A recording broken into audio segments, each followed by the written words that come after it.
চলুন আজকের ব্লগে একটা নতুন অভিজ্ঞতা আপনাদের সাথে শেয়ার করি। তার আগে প্রথমেই বলি জয় মা শ্যামসুন্দরী। মানিকতলার ঠিক পরে সুকিয়া স্ট্রিট, সেখানেই রয়েছে মায়ের এই মন্দিরটি। কলকাতার জীবন্ত কালী মা হচ্ছে এটি। প্রথমবার এখানে গেছিলাম মায়ের দর্শন করতে।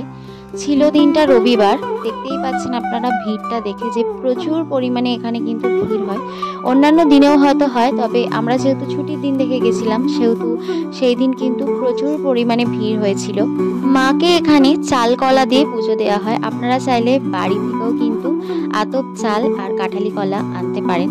আর এখানে কিন্তু ডালা নিয়েও অনেকে বসেছে, আপনারা এখান থেকেও কিনতে পারেন। আমরা এখান থেকেই কিনেছিলাম। এই যে আমার হাতে আছে ডালা আর মাকে পুজো দেওয়ার জন্য একটা মালা, সব এর মধ্যেই দেওয়া আছে।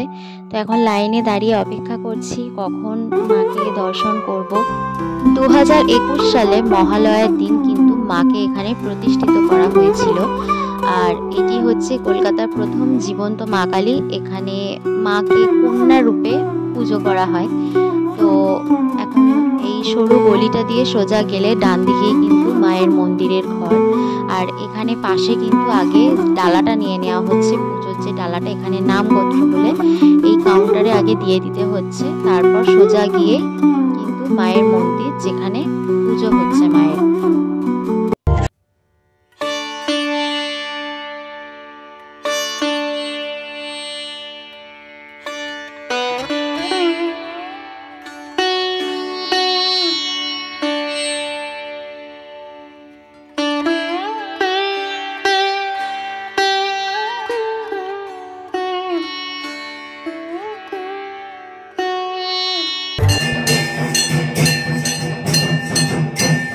মায়ের প্রথম দর্শন, এখানে পুজো করা দেখলে কিন্তু আপনাদের মন একদম জুড়িয়ে যাবে।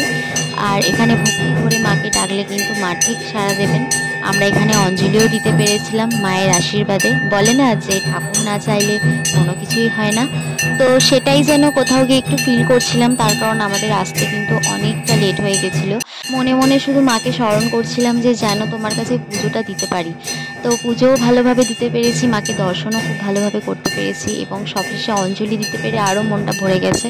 তো আবারও মা টানলে আবারও কখনো যাব। তো পুজো দেওয়া হয়ে যাওয়ার পর আমরা এখানে ভোগের লাইনে দাঁড়িয়ে পড়েছি।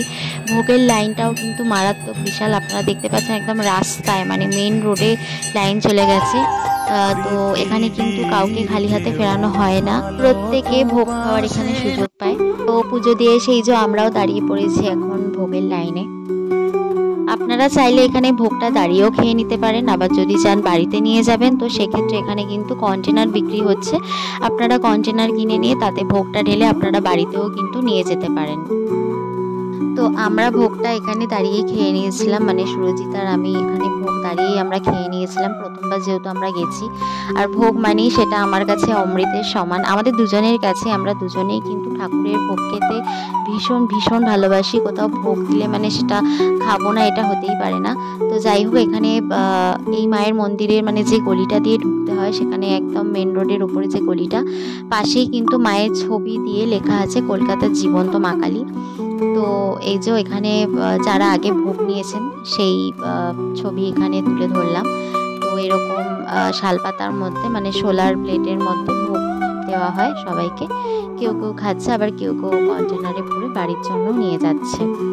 শ্যামসুন্দরী মায়ের অনেক ভিডিও দেখেছিলাম, মায়ের সম্বন্ধে অনেক কথাও শুনেছিলাম।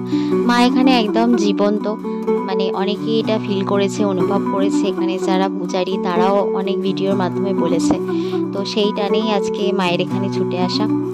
সকাল 8টার সময় মায়ের মন্দির এখানে খুলে যায় এবং অমাবস্যার দিন কিন্তু সারাদিনই মন্দির খোলা থাকে। অমাবস্যার দিন সন্ধেবেলা কিন্তু মাকে, মানে মায়ের ঘরের সমস্ত আলো নিভে শুধুমাত্র ঘিয়ে ধরানো প্রদীপের আলো এখানে মাকে পুজো করা হয়, যেটা খুব ভালো লেগেছে আমার শুনে এবং দেখারও খুব ইচ্ছা। তো যাই হোক, ভোগ নিয়ে আমরা খেয়েও নিয়েছিলাম বাইরে বেরিয়ে। তো চলুন আজ এখানেই ভিডিওটা এই পর্যন্তই শেষ করলাম। ভিডিওটা কেমন লাগলো আমাদের জানাতে ভুলবেন না। দেখা হচ্ছে পরের ভিডিওতে।